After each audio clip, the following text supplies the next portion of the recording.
Oh, yeah, Paimon knows. It's just... Paimon thought we'd actually... I'm sorry. I was hoping to put up some decorations, but ran out of time to do it by myself. Whoa, someone's already switched into fantasy mode. Seems like the travelers already got the gist of things. You should do your best too, Paimon. Don't underestimate Paimon. Paimon can flip the switch too. Now entering Paimon Fantasy Mode! Ahem. Young adventurers, 'tis Paimon, guardian goddess of this land. State your goals and intentions for visiting this nation. We are the companions of Prince Thelxie, your Divine Highness. We have come to help him reclaim the glory that he has lost. Oh, reclaiming your glory? Thy goddess here has golden glory, silver glory, and bronze glory. Which is it that the prince has lost? Huh? Not at all! This is the goddess's test! Ahem. From your responses, the goddess has concluded that you're all brave adventurers without the taint of greed in your hearts. As such, you are worthy of everyone's respect. So please accept the goddess's reward. The goddess will now bestow all 3 types of glory upon you. And as for this prince, the goddess will also bestow upon you the rainbow glory, so your future will always be filled with light.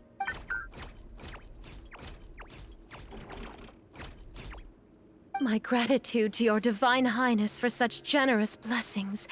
Power is now surging through every part of my body. Me too.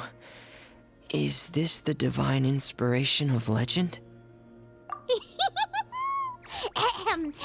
Now, adventurers, forge bravely ahead and defeat the monsters that have taken over the kingdom. You will be sure to find that which you seek.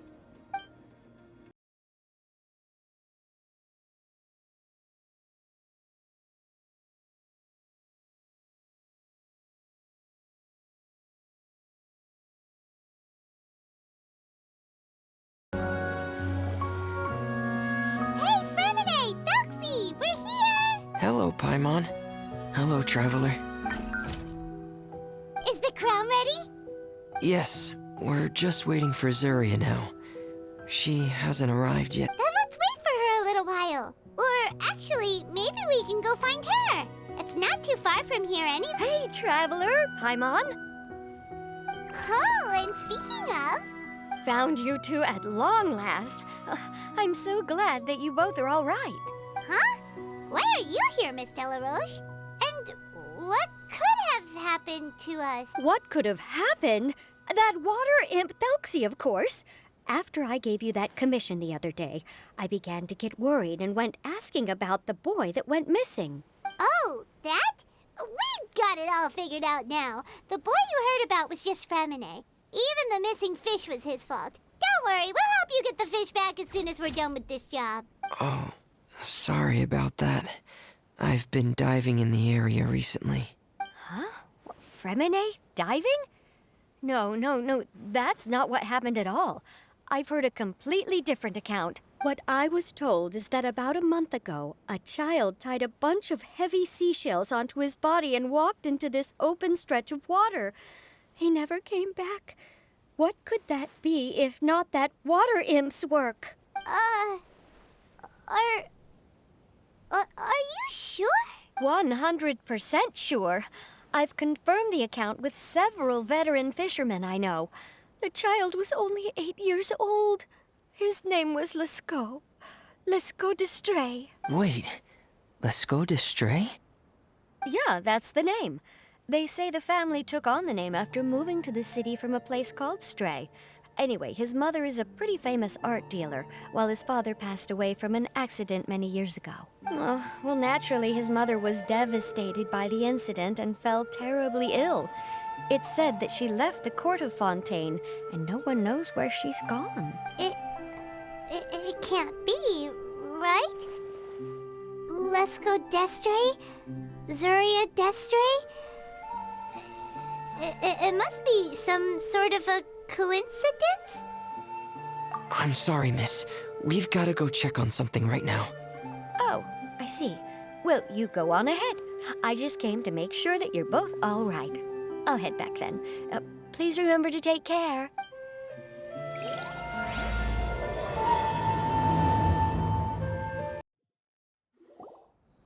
Excuse us. Is anyone here? Is this Madame Destre's place? Who are you? I have a patient here who needs quiet bed rest. Please leave us be unless you have anything urgent to report. This is the residence of Zuria Destri, and I'm Jala Khan, her family doctor. What did you mean by your question just now? Who else could be my patient? Your patient should be Zuria's son, right? She told us herself that her son had contracted loneliness syndrome. No, you're right. Young Master Lescaut did have that illness once upon a time, but well, the young master's no longer with us. And now the Madame has come down with the same illness. Are you her friends by any chance? Oh, so when she had requested time to go out over the past few days, it was so she could spend them with you. So, if I'm understanding this right, the one who's suffering from uncontrollable delusions is the Madame herself? She believes her son is still alive? That is correct. When the young master disappeared, she was organizing an art exhibit that she had specifically prepared for him. But since she had to leave the house, she was unable to see her son one last time. That might have been the trigger for her regret. Or perhaps the family's fall into loneliness and grief was inevitable as soon as the old master passed away. First the son, and then the mother. But how could that be? She really looked like she had a handle on everything. Her smile was so lovely, and she even told us to stay optimistic. But you're saying she... Those actions are proof that she can no longer differentiate between fantasy and reality. Then, all the other things that she told us about her son, were those fake too?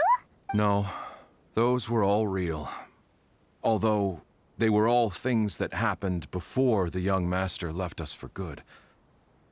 Madame's time has just never moved forward since his passing. I see. So after her son left, she created a fantasy world where her son was still with her.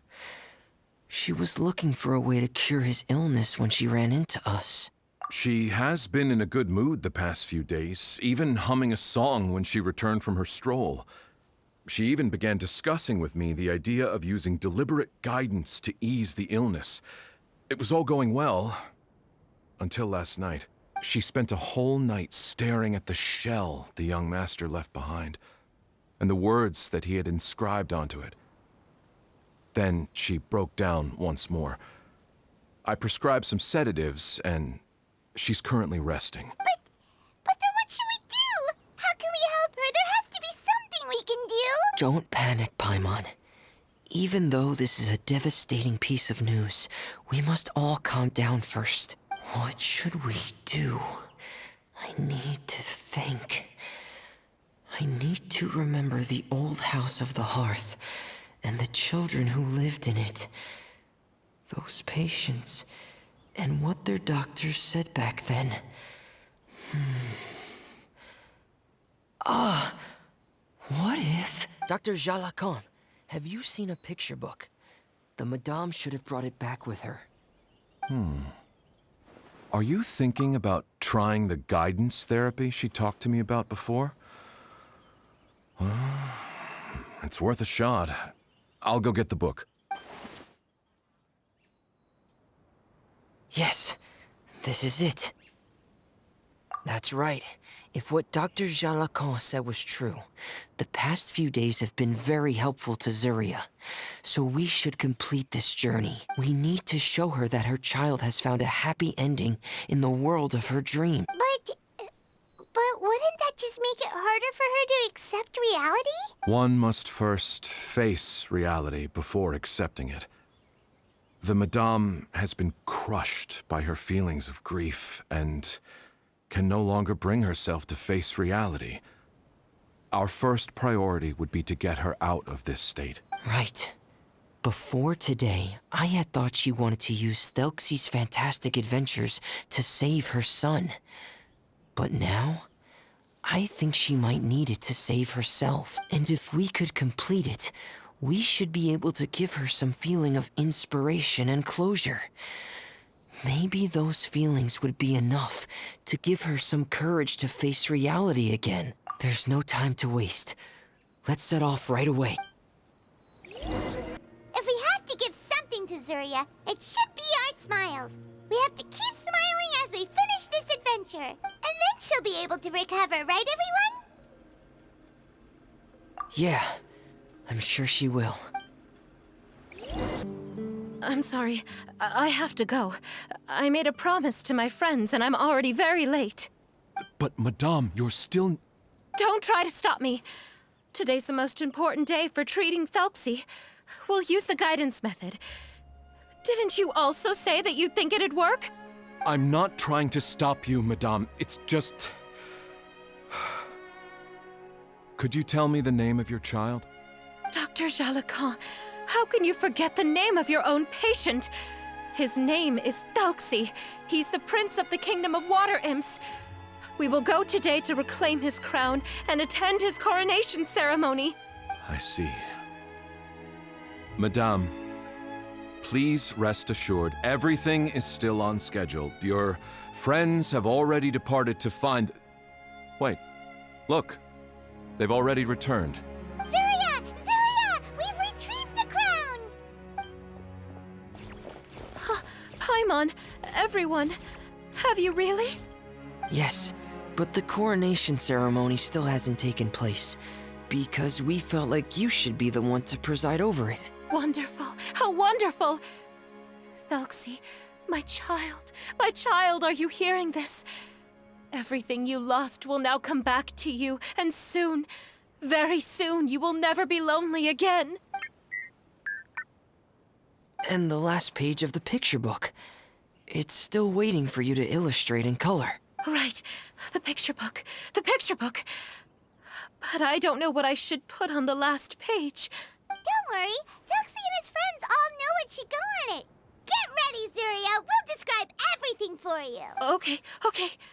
At last, Thelxie and his friends were able to drive off the final invading monsters and achieve a dashing victory.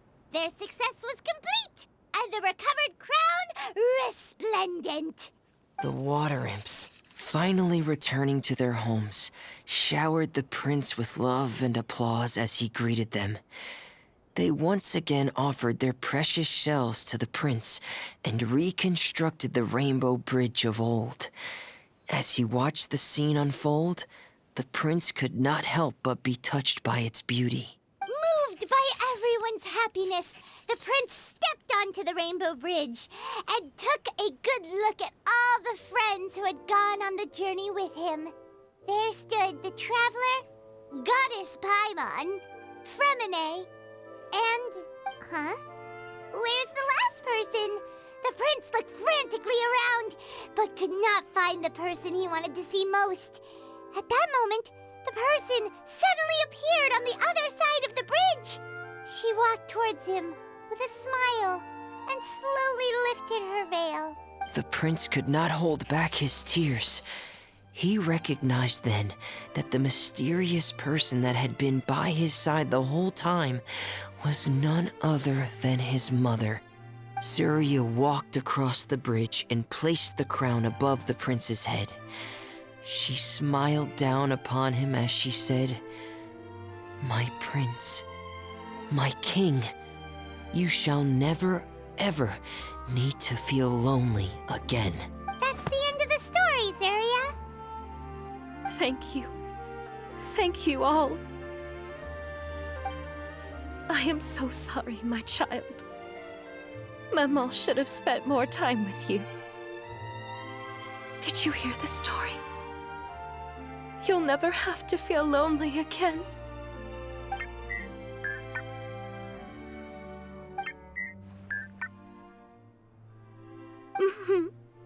Maman loves you too. What's happening? Is Zuria talking to Thelxie? Quick, put on my diving helmet. There's a transcription module in it that's compatible with Thelxie's output signals. You should be able to use it to understand what Thelxie's saying.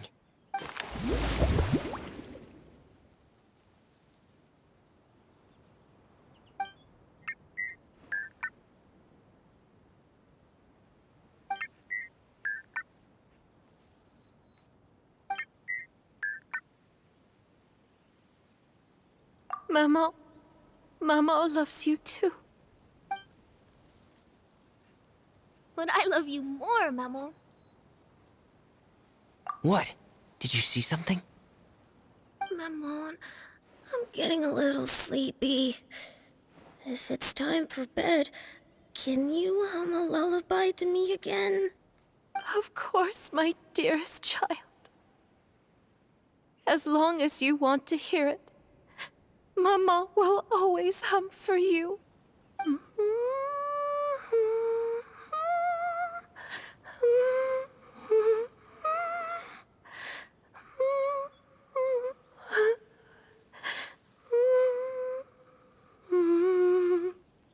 Thank you, Maman. Your lullaby has always been my favorite. Now that I've heard it, I can return to my dream and to the kingdom of water imps in peace. My poor darling. Please don't forget. I will always love you. My love is greater than the entire distance between here and the kingdom of water imps. I won't forget, Maman. And so is my love for you. Greater than the entire distance between here and the kingdom of water imps. Good night, Maman.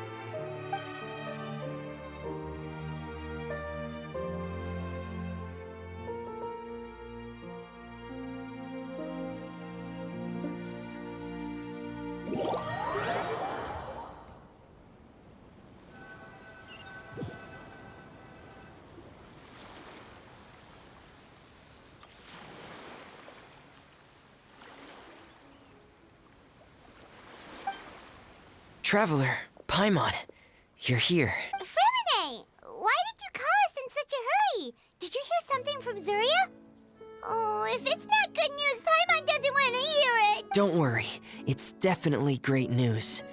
The Madame came here for a visit just now with her doctor. Color has returned to her cheeks, and she sounded full of energy as well. She said she'd like to return to the court to continue hosting the art exhibit. Of course, Thelxie's fantastic adventures and the guidance therapy will be included in the exhibit as well. She'd like to use her experience to help others. That's wonderful! So it wasn't bad news after all. Mm-hmm. Here, please take this picture book with you. The Madame wanted you to have it. If at some point in the future you were to run into someone with similar troubles, she hopes the book would be of use to you. But this is her son's story, right? Is it really okay to give the book to us? Don't worry, it's just a copy. She still has the original. It's extremely important to her. Alright, then there's no problem. It feels good knowing we've contributed to something important. Paimon definitely didn't expect the fantasy adventure to be so useful. Paimon was a little worried about how everything would turn out.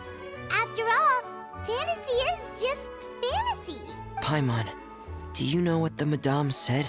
She said, that at the moment when she placed the crown on Thelxie's head, she felt like she really saw something beautiful. Her child had returned, and he told her that he loved her. She also said that was when she was finally able to bid farewell to her son. She felt like at that moment, she was healed by some mystical power, and she was filled with courage from head to toe. Oh, really? But could that just be another part of her fantasy? Perhaps. But if fantasy is just fantasy, and the fantasy world is not real, then how could it still grant us these powers that we can continue to use in the real world? But what else could it be? A descent of the fairy tale world into the real world. At that time, the wondrous fairy tale temporarily became reality and influenced real things in our world. That has to be what happened. You saw it too, didn't you? But that can't be what happened, right? There's just no way. Wouldn't it be like a miracle if that really happened? Yes, I suppose that would be a miracle. I hope that everyone who's found themselves in a dark place would be able to see something beautiful and experience a miracle for themselves.